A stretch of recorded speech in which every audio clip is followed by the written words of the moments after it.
Welcome in, Carol. Thank you for this opportunity to be able to do this human design reading for you. I'm so excited. This is going to be a two-part experience. Why would you do human design? And the second part is going over how you would say your yes and no. So what is human design? I mean, you've seen me give many, many examples, but human design ultimately is a person learning to understand how to use their own energetic blueprints, their body's own user manual. With this, when you're making correct decisions for yourself, whatever your body throws out as an answer, if it says yes and you do it, if it says no and you don't do it, if the answer is I don't know, and if you don't do it because you really don't know, then you are going to allow your purpose to flow through you. So every chance that you get to make a choice, you are allowing your purpose to flow through you or not. Your purpose on the screen here is the incarnation cross. Carol, your incarnation cross is the right cross of penetration. 54, 53, 57, 51. Now, Carol, as per your birthday, you're 81 years old and you were born at home and the medical records just weren't there because apparently things were going haywire. So you said that you were born shortly after midnight. I chose 34 minutes after midnight on the day of your birth. Why? I don't know. Why not? So this reading is based on that information. So what is human design? Human design is a person's energetic blueprints. How do you say your yes and no? So that when you're making correct decisions for yourself, you're allowing your purpose to flow through you without getting your brain involved. Okay. So part one was just the intro. Part two is where all the juicy, delicious stuff is. All right. I'm just looking at a lot of different things at once.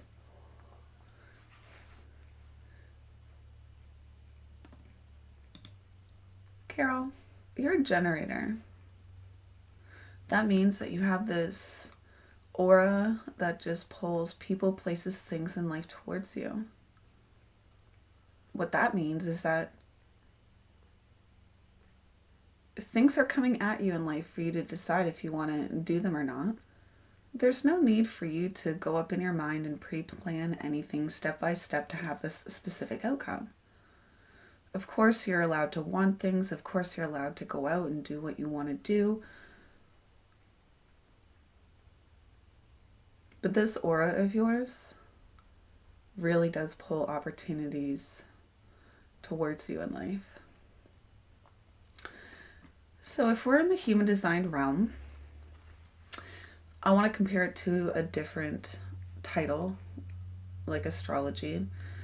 Astrology on the Capricorn, and I don't know anything about a Capricorn. The only reason why I know it exists is because I've been told it does. But to a trained astrologer, Capricorn means a lot. Here in the human design realm, if you were going to name yourself, you would actually name yourself a 1-3 generator. Actually, a 1-3 emotional generator. So that's your title over here in human design. You are a generator. It's not supposed to mean anything to you. You're just supposed to hear it.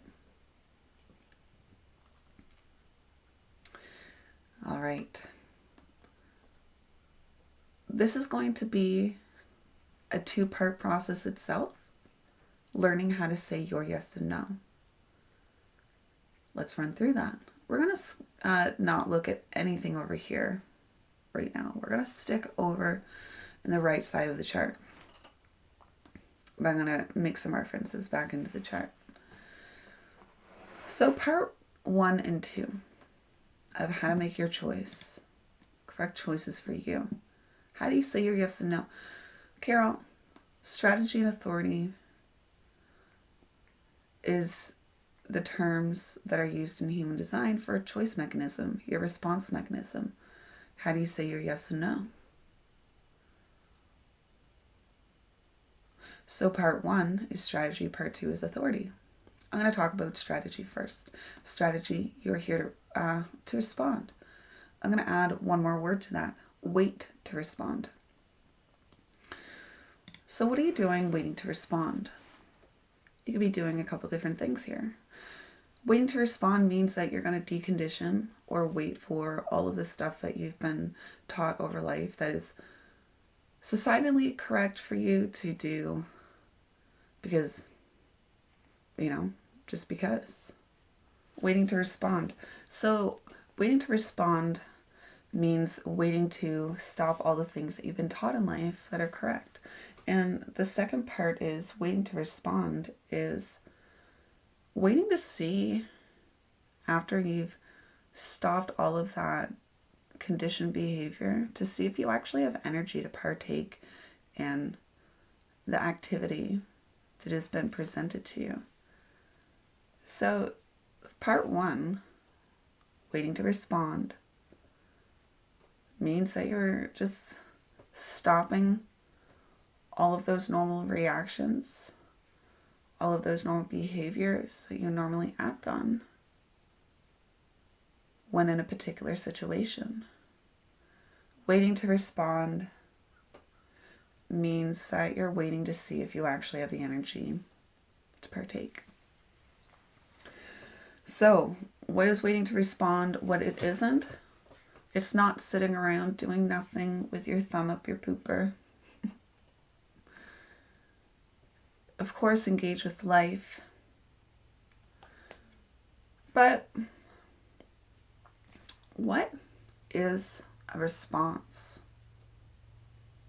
What does your sacral sound like? Because that's where it comes from. This red square, second from the bottom, that's your sacral.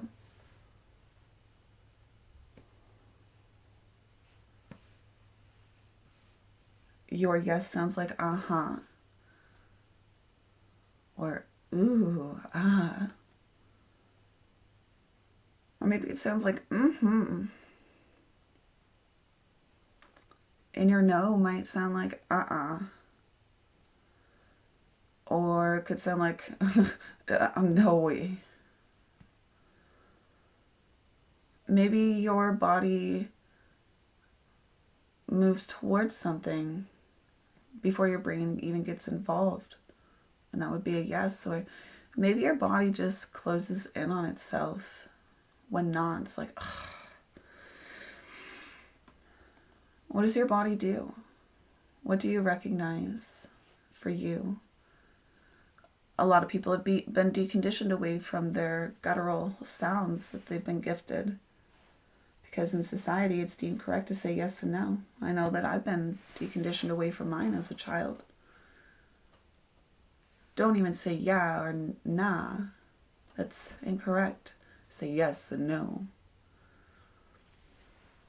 So yeah, I was definitely deconditioned away from my uh-huh and uh-uh.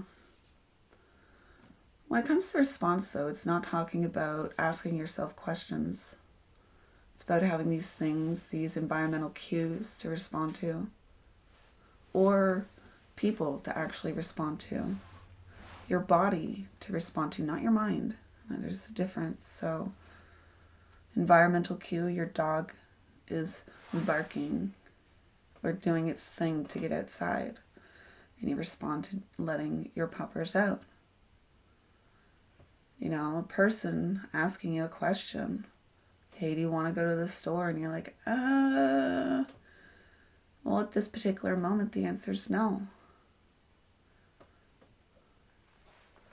For right now, maybe in 5 minutes, the answer could be yes or it could be no. But for right now, the answer is no, because the answer is, I feel like I jumped something there.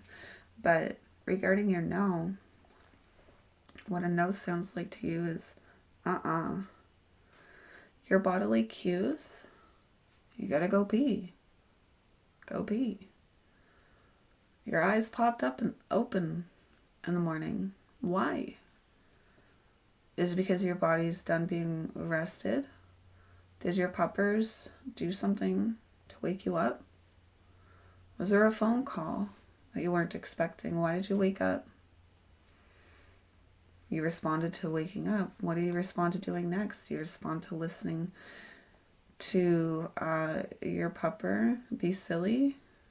Or do you respond to rolling back over and going to bed? Going back to sleep? So these are responses. Like, also, let's just say you're on the way to the bathroom and you didn't plan along the way to get a drink or food, but you do before your brain even gets involved. And you're like, why am I even drinking that? Why am I even eating that? I didn't plan on it. It's because your body has this access to understand what is correct and safe for you. So yeah, that's a response. Or I don't know. And just because you don't know right now, the answer is no, and maybe in 5 minutes you do. Maybe the question was asked wrong to you.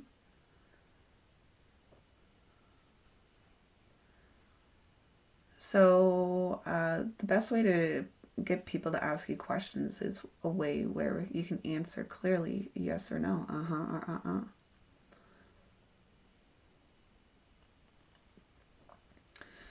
So that was part 1 of understanding how you say your yes and no. Your strategy and authority, once again, is your is once again your choice mechanism. Your choice mechanism allows you to understand how to make correct decisions for you, ultimately allowing your purpose to flow through you. Let's go to part 2, the inner authority. This is quite important. You're an authority. This is actually where it comes from, the solar plexus. Just because it says you're emotional, you actually understand your fixedness and your emotions quite well. It doesn't mean that you're all over the place. Okay, so 50% of the world has this defined. I don't. But what that means is that you need to be patient when making decisions. If you're making instantaneous decisions on big decisions, then it might not be correct for you. If you're hopping in something when you're excited and quitting something when you're frustrated, you might find yourself making an incorrect decision for yourself, because when you have this center defined, you're supposed to be making decisions when there's almost some type of neutrality emotionally, and it's called like this nervousness, really. Do you still need to get clarity on what there is to do? The point of being patient is to see if you would prefer to ride the emotional up wave and down wave before you make a decision, kind of like a surfer in the ocean going in that up wave. If during that up wave he would have known that the wave would have bottomed out on the ground with some crazy rocks, he probably wouldn't have done it. So that's what we're talking about, is gaining clarity. Sometimes people say overnight, and sometimes that's all a person can do when they first start experimenting with their strategy and authority. It's like, hey, let me think about it overnight.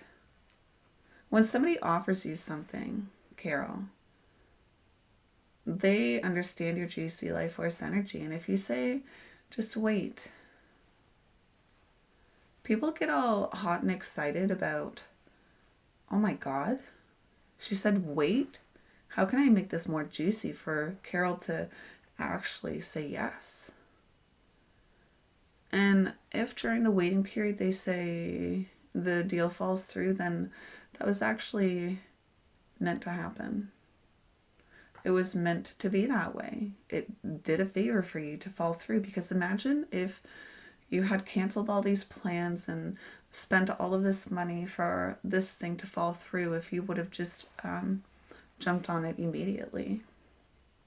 You saved yourself from a lot of hardship because you were patient. So gaining clarity, I don't have this, so I can only go based on examples. Gaining clarity is what I've been told about is like this nervousness. Maybe you're not done investigating what you need to investigate and putting it through trial and error yet, and maybe you're just too nervous yet and you can't do it and you need more time, and that's okay. That's what we're talking about. So this nervousness, I don't know, for me I like to explain it no emotions attached, but that's not going to happen.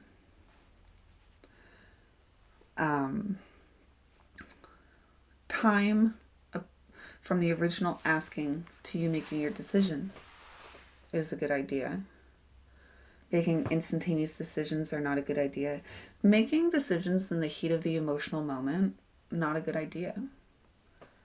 Your body will tell you or but does it mean that you actually need to do it? Be patient. See what your body actually says that you have energy for. So regarding clarity again, I'm told that you'll only ever get like 70% clear.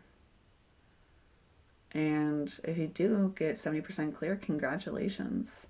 Now, I know sometimes people have to make quick decisions. Maybe you have 8 doors to go through. Maybe door number 3 is the most clear for you. So that's what a person would say clarity is door number 3 of 8 choices is a clear. So you have to make a decision now. So you should probably pick door number 3, not the one that has the most emotional attachment to it.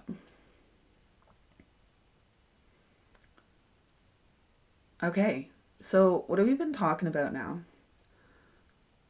The solar plexus in that right center, brown triangle. This is all about being patient, understanding your emotional wave, getting clarity when making a decision, making time between the original asking and giving your decision is a good idea. So how will we synthesize your strategy and authority together, Carol? How do you say your yes and no combined? Part 1 and 2. You're a person who is here to know what is correct for you, because your aura is going to pull people, places, things in life towards you. And that's when you have a chance to respond or If you are responding to something or it is then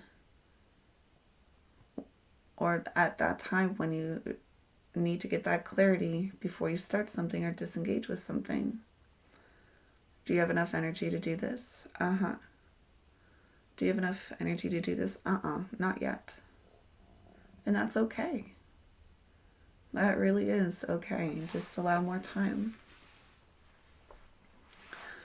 I'm sure that you've noticed over time that the more patient you are with yourself, the better the outcome. And I'm going to ask you to become in tune with that gut of yours. I'm going to ask you some questions, Carol. Do you love your doggos? Do you love taking them to the park? Did you want to go to your camp last weekend or the couple weekends ago? Do you have energy to go to your camp in the next few weeks? Do you have energy to commence that particular project that you got on your mind? So that's what we're talking about, is asking direct questions to your energy, or and if the answer is well, that's okay too. Okay. at that point, you know, okay, seems like I have the energy. Now it's time to get clarity. I think I'm too excited to make this decision right now. Let's just let it sit for a bit, be patient, and then we'll see. I want to go over a little bit more though. You'll see over here on the right side of the chart, you'll have a list of black numbers. It says the word personality. Oh, I guess I'm going into a third part here now. This is some brain candy because you're always so gracious. So, this list of numbers here is a list of characteristics that does define you. It was captured at the moment of your birth. And you would recognize them because they would be conscious to you. And this is design. This list of red characteristics, and these are unconscious to you, or you might be unaware of them. And they were captured about 88 days before you were born. Because they're unconscious, you might try to avoid them when they pop up, or the sense discovering your birthday of being 81, looking over your life, you would recognize these traits since you've had a lot of time to witness this aspect of your body, the unconscious aspect of you. So why am I even mentioning these? Well, if you look at the red side, I guess, the red color here too makes its way over here. The black color 17 makes its way over here. They're called gates. And when two gates happen to meet up, they make a channel. And when a channel happens, there is definition on either end in these centers. So yes, in the human design realm, we call these geometrical shapes centers. You will notice that some centers are colored in. It's called definition or defined. And this is who you are, Carol. This is what you put out into the world. And the white stuff in your chart, the white centers, this is kind of unreliable, inconsistent. So when talking about these, it's kind of like an open window that doesn't have a screen on it. Having bugs and birds get in your house that you don't really want in there. With the conscious ability to get them out if you want. So these aren't you because these are inconsistent and unreliable.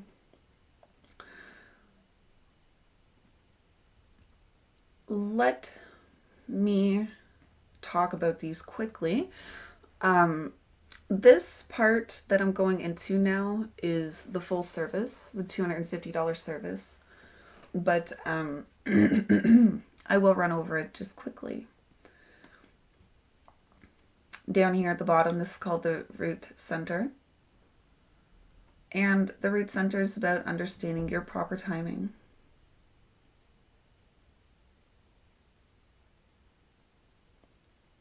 Proper pressure in your life. Here, the second one up, the sacral. This is really everything about you here.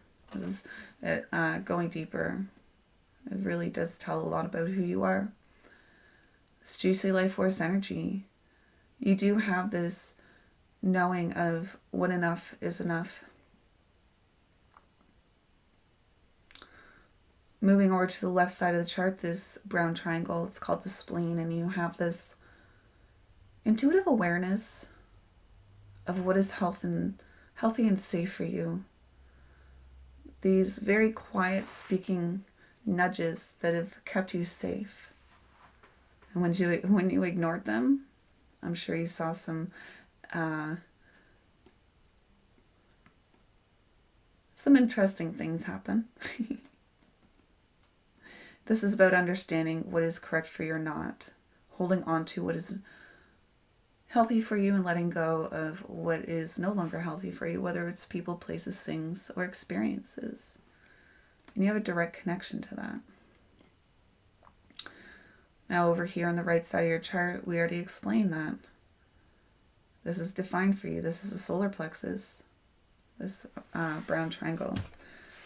But it is a motor and it is an awareness center, so it's kind of unstable because of that. It's mutating.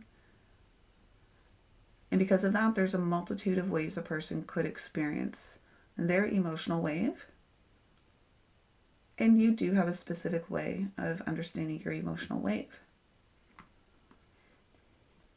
This here, the red triangle, although it's tiny, it's mighty. This is called the heart center. It's not about love.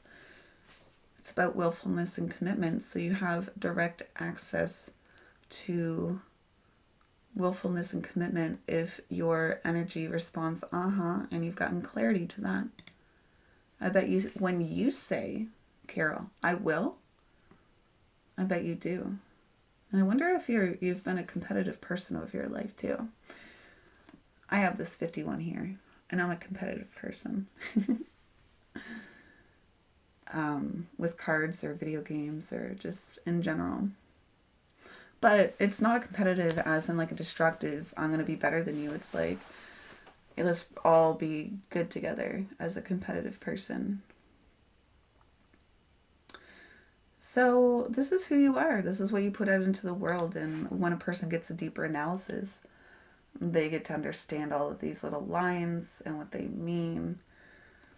But let me synthesize that together for you. You are a person who knows what is correct for them because your aura is going to bring people, places, things, and experiences towards you where you can say your or because you do understand what is intuitively correct for you, because it will keep you safe and healthy, understanding what the proper timing is to get that adrenaline / fuel going, because after you get clarity, you will be able to commit to the things that you do have energy for.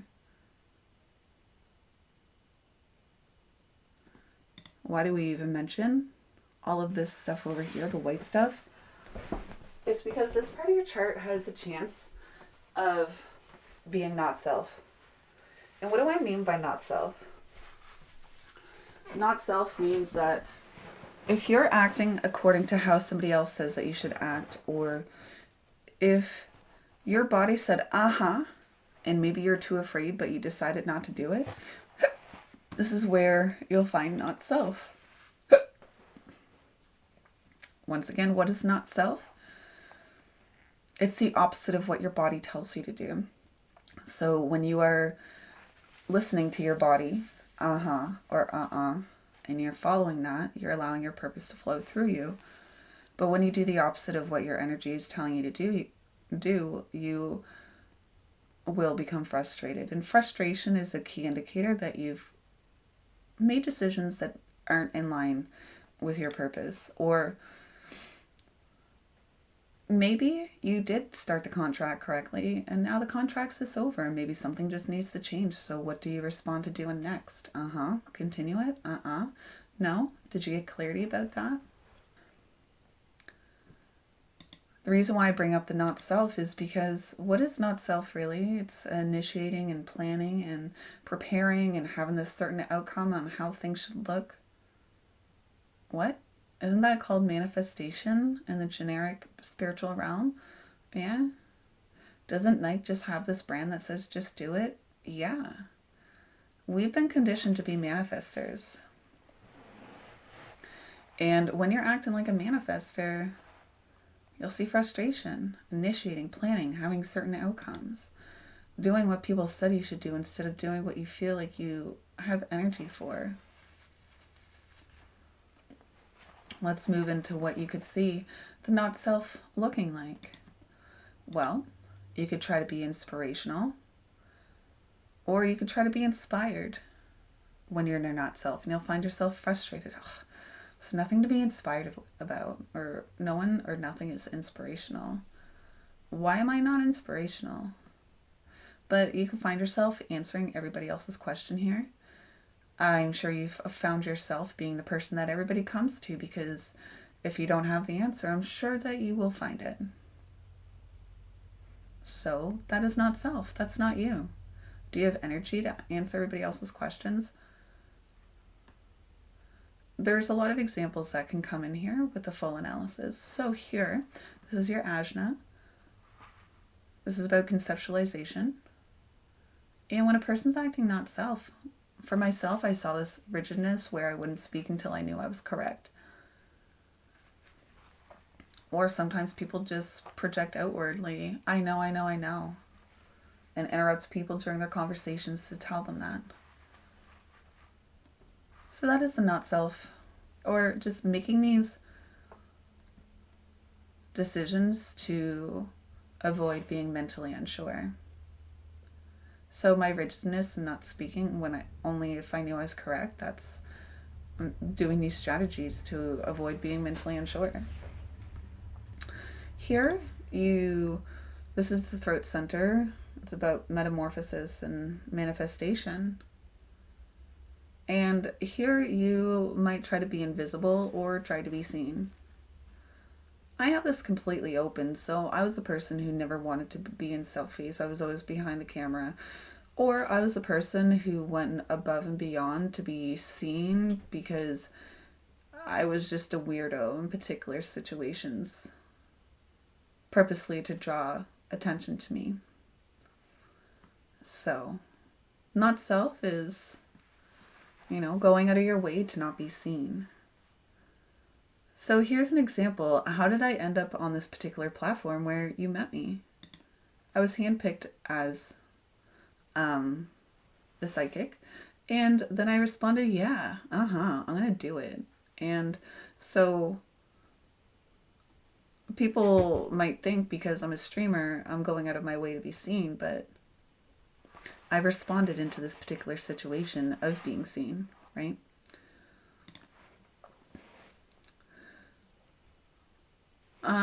No words are 1,000 words for you. I bet when you're quiet, a lot of people pay attention to you.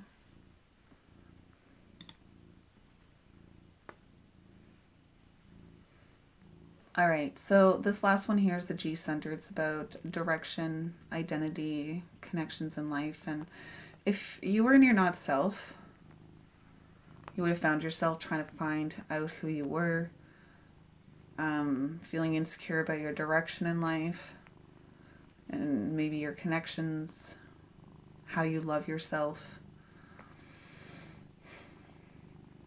Maybe over your life, people shamed you for picking up many things to try out and called you out on not finishing them. But the thing is that you are here to pick up many things, try them out, see if it's for you or not, and then put them down. Are you meant to pick them up later? Do you have energy for it later or not? So please continue to be a person who picks up things for 3 days or 2 months and then put it down and continue doing your other project or not that you were doing. But I can't help myself but want to go further. So why do we talk about the not self? If you are acting, trying to be inspirational or answer everybody's questions, acting rigid in your mind, trying to be seen or trying to control your direction, this is when you'll see frustration in your life. This is where not self comes in, frustration. So what would you possibly see this as a synthesis? Oh, well, when you make a decision that's incorrect for you, you might see yourself, oh, well, to be seen, and so that people know that I know where I'm going in life, I definitely have to know all the answers so that when people ask me them, I have the answers.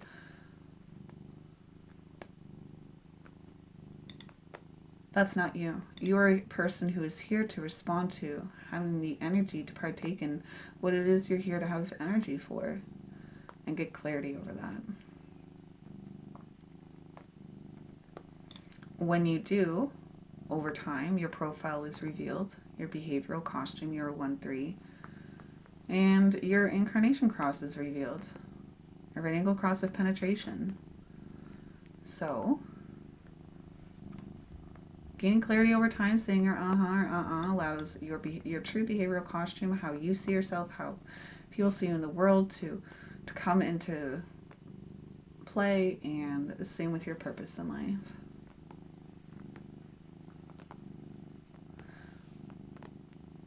So yes, this is your experience. Actually, I do want to say one more thing. This would be typically in the larger synthesis, but right here, this is what everything shines through for you. You're a person who investigates. You're a person who is actually here to be influential. You are this person who is ambitious, and you are just all about this powerful contribution to your tribe. And you have this message. All right. That's where we're going to stop for today. Thank you so much again, Carol. Are you ready to experiment with this?